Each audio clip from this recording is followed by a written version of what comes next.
모르면 놓치는 통신지원금 최대 80만 원까지 인터넷 끝판왕에서 받을 수가 있는데요. 지금 내가 받을 수 있는 통신지원금 확인만 해도 스타벅스 커피 쿠폰을 드리니까요. 고정 댓글에서 확인해보세요. 첼시와 토트넘의 프리미어리그 30라운드가 한국 시간으로 금요일 새벽 4시에 펼쳐지는데 이 경기는 기본적으로 첼시가 우위에 있는 경기라고 할 수가 있습니다. 첼시는 현재 리그에서 승점 49점 4위고요. 토트넘은 승점 34점 리그 14위에 머무르고 있거든요. 그만큼 이번 시즌 첼시와 토트넘의 격차가 큰 상태고 여기에 더해서 첼시와 토트넘이 최근 전적을 보면 첼시 기준으로 최근 12경기에서 9승 2무 1패 압도적인 우위를 첼시가 점하고 있는 상태예요. 실제로 손흥민 선수의 역대 기록을 보면 손흥민 선수가 20경기 이상 혹은 20경기쯤 만났던 팀들의 기록을 살펴보면 가장 득점이 적은 팀이 독보적으로 첼시라고 할 수가 있습니다. 손흥민 선수가 첼시와 20경기를 치렀는데 20경기에서 5승 4무 11패 득점은 3득점밖에 없는 상태예요. 그만큼 이제 첼시와의 상성 자체가 토트넘이 좋지 않은 상황인데 일단 이 경기의 흐름은 매우 명확합니다. 전방 압박을 강하게 하는 포스테코글루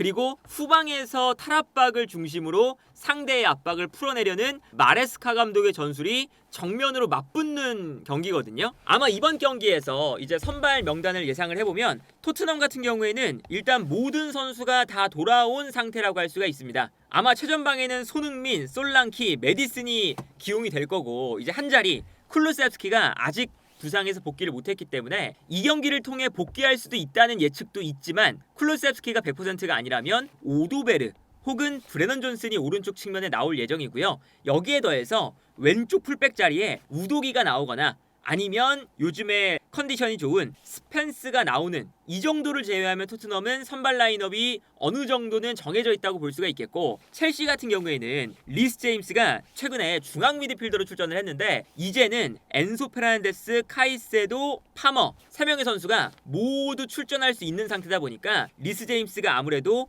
오른쪽 풀백으로 다시 돌아갈 가능성이 높습니다. 그 다음에 여기에 더해서 니콜라스 잭슨이 부상에서 복귀했다는 이야기가 있어요. 그래서 니콜라스 잭슨뿐만 아니라 파머 그리고 마두에케까지 토트넘과의 경기에서 복귀 예정이다 라는 이제 이야기들이 올라오고 있는데 아마도 이제 그런 만큼 니콜라스 잭슨을 선발로 쓸 가능성이 높고요. 그리고 좌우 측면에는 네투와 산초 혹은 이제 마두에케가 나올 수가 있다 라고 한다면 마두에케가 나오면서 마두에케와 네투 혹은 마두에케와 산초가 이렇게 좌우 측면을 형성할 가능성이 높아 보입니다. 그리고 여기서 일단 전술적인 구도를 살펴보면 리스 제임스와 손흥민 이 자리가 가장 중요한 자리예요. 지난 첼시와 토트넘의 경기에서도 이 자리에서 승부가 났었거든요. 어떤 거냐면 기본적으로 마레스카 감독은 오른쪽 풀백 자리에 있는 선수를 인버티드 풀백처럼 활용할 때가 굉장히 많습니다. 물론 쿠쿠렐라가 안쪽으로 들어가는 경우도 간혹 가다가 있는데 기본적으로는 오른쪽 풀백이 가운데로 들어가서 중앙 미드필더처럼 플레이를 많이 해요.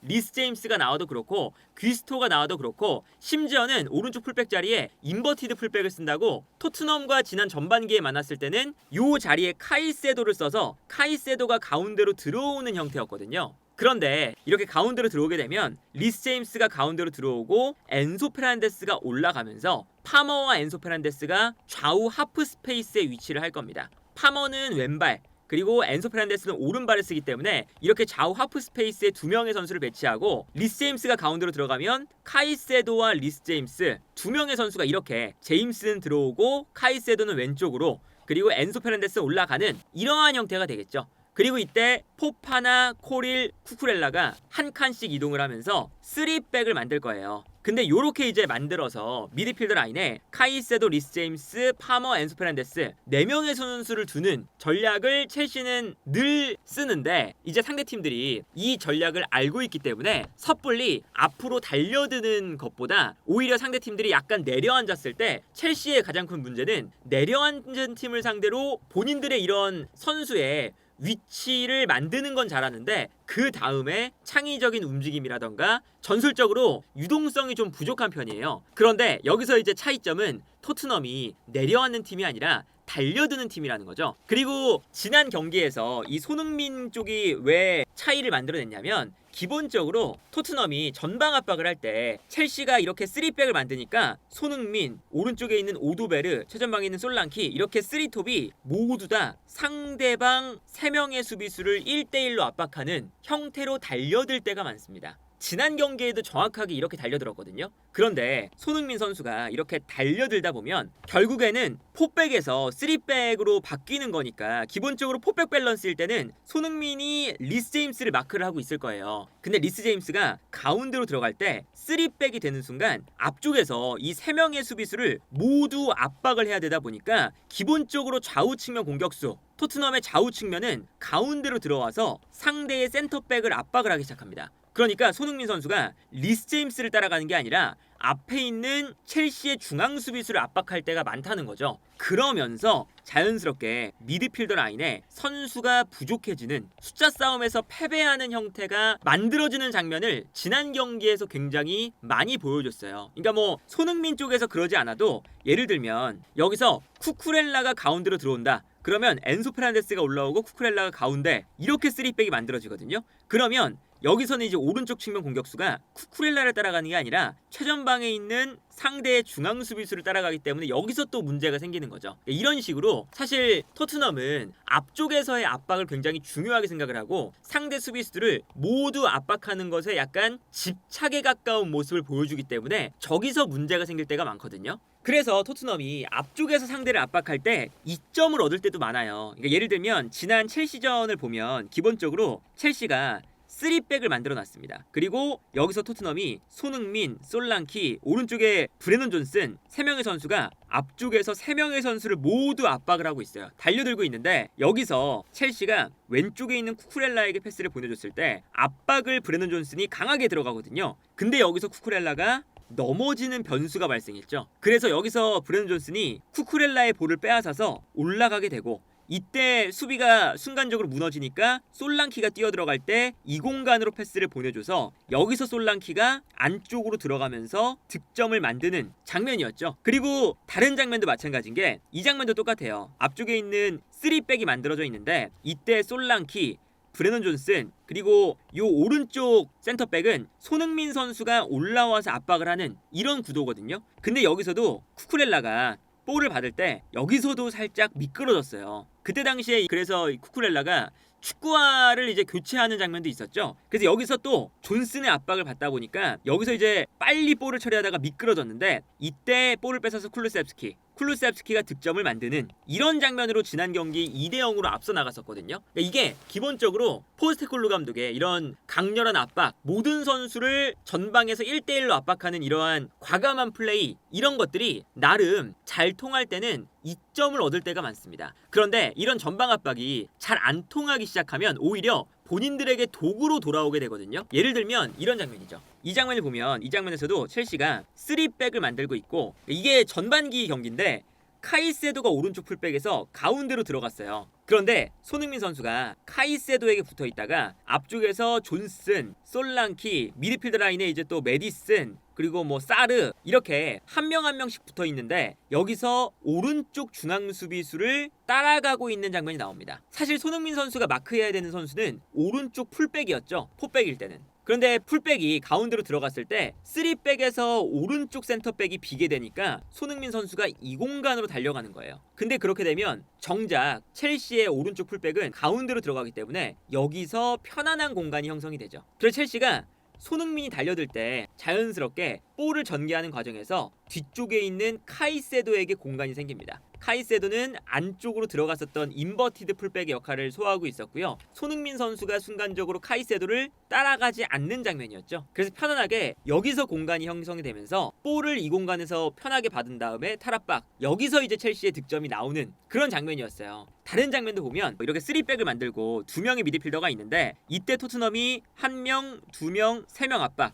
근데 미드필더 라인에서는 손흥민 선수가 올라가 버리니까 요 안쪽에서 2대1 구도가 된 거예요. 그래서 편안하게 비어있는 선수에게 패스가 먼저 들어가고 비어있는 선수에게 패스가 들어가니까 토트넘의 미드필더 한 명이 이 선수를 따라가면 그러면 또 연쇄적으로 옆에 있는 선수에게 공간이 나는 거죠. 그래서 결국에는 이렇게 미드필더 라인에서 압박을 들어가다가 비어있는 공간이 나니까 바로 첼시는 볼을 주고받으면서 이 공간을 활용하게 되고요. 여기서 탈압박이 되면서 편안하게 공격을 전개하는 이 선수가 결국에는 풀백으로 출전해서 가운데로 들어오는 선수이기 때문에 저렇게 인버티드 풀백의 움직임을 토트넘이 못 따라가고 강하게 그냥 가운데로 집중해서 압박하는 것에만 신경을 쓰다 보면 여기서 이제 문제가 생긴다는 거거든요. 그런데 이런 장면들이 이번 시즌 토트넘이 굉장히 많이 나와요. 그러니까 예를 들면 이 장면도 이거는 리버풀과의 경기인데 여기서 오른쪽 풀백 자리에 아놀드가 있었습니다. 그런데 토트넘의 이제 압박 방식이 앞쪽에서 모든 선수를 강하게 압박을 하는 거다 보니까 손흥민 선수가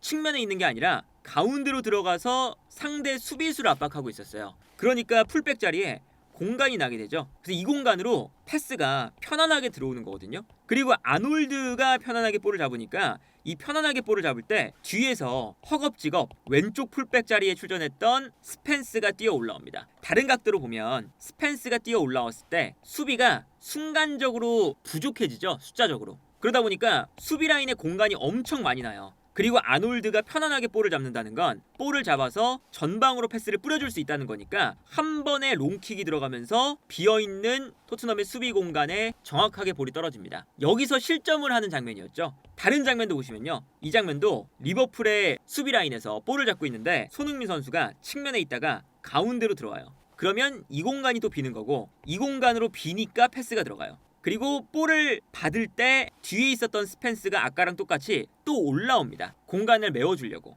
그래서 오른쪽에 있는 아놀드가 볼을 잡았을 때 뒤에 있었던 스펜스가 손흥민이 가운데로 들어가니까 올라오고 있는 모습 보일 수가 있고 올라오면 수비 라인에 수비 숫자가 부족해지는 거고요. 이때 아놀드가 편안하게 볼을 잡아서 스펜스가 올라오고 있는 걸 보고 올라왔을 때 끌어당긴 이후에 전방으로 패스. 이 패스가 들어가면서 수비 뒷공간이 편안하게 무너지는 장면을 볼 수가 있었죠. 이런 장면을 보면 확실히 지난 경기에서 이제 첼시와 토트넘의 경기의 구도를 생각을 해보면 좌우 측면 공격수들이 과도하게 안쪽으로 들어가서 압박을 하다가 첼시의 인버티드 풀백 전략에 정확하게 당하는 모습이 나왔거든요. 그러면 이번 경기도 토트넘이 그냥 달려드는 게 아니라 괜히 달려들었을 때 리스 제임스가 가운데로 들어가고 엔소가 올라가고 카이세도가 이렇게 왼쪽으로 움직이는 이렇게 4명의 미드필더를 첼시가 자연스럽게 만드는데 이때 손흥민 선수가 리스 제임스를 따라가는 게 아니라 첼시가 3백을 만든다고 해서 3백의 앞쪽에 있는 선수를 압박하러 올라가 버리면 미드필더의 숫자 싸움에서 불리해지는 결과가 나오고 여기서 편안하게 탈압박이 되면서 첼시가 공격을 전개할 수 있다. 그리고 만약에 이 수적인 불리함을 메워주기 위해서 토트넘이 로메로나 반더벤이 한 칸 올라올 때가 있어요. 아무래도 이제 미드필더 라인에서 특히나 공격형 미드필더가 2명을 상대하고 있으니까 벤탄쿠르나 베리발 같은 선수들 중에 한 명이 과감하게 올라와서 압박을 하거든요.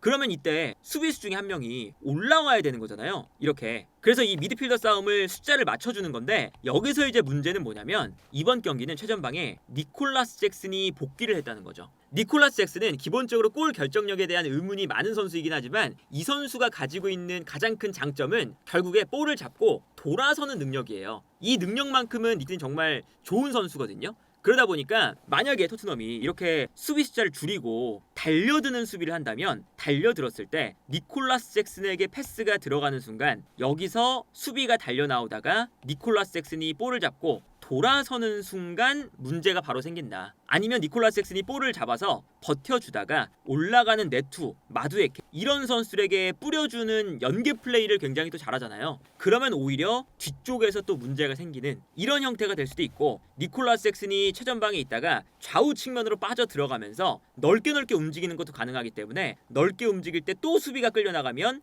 이때 가운데 지역에 로메로와 반더벤이 모두 가운데를 지키지 못하는 아주 안 좋은 수비 포지셔닝이 나올 수도 있다. 그런 걸 생각을 하면 토트넘이 첼시 원정에서 심지어 첼시와의 상성이 매우 좋지 않은 상황에서 너무나 과감하게 포스테코글루 감독식 전방 압박을 하다가 보면 분명히 첼시에게 매우 어려운 경기를 할 수밖에 없지 않을까. 물론 여기서 생각을 해보면 이 전방 압박이 또 잘 먹히면 오히려 역으로 토트넘이 득점할 수 있는 기회를 얻을 수도 있고, 그리고 리스 제임스가 이렇게 가운데로 들어간다는 뜻은 안쪽으로 들어갔다가 다시 포백으로 변환이 될 때 리스 제임스가 요 내려오는 움직임을 기민하게 가져가야 되는데 여기서 기민하게 움직이지 못할 때가 있어요. 그러면 첼시가 오히려 공격을 하다가 3백을 하다가 순간적으로 포백으로 바뀔 때 이때 리스 제임스가 이 오른쪽 공간으로 못 내려와서 손흥민 선수에게 오히려 올라가서 움직일 수 있는 공간이 많이 형성이 될 수도 있는 그런 구도가 나올 수도 있거든요. 그래서 기본적으로는 리스 제임스의 이 안쪽으로 왔다 갔다 하는 인버티드 풀백의 움직임,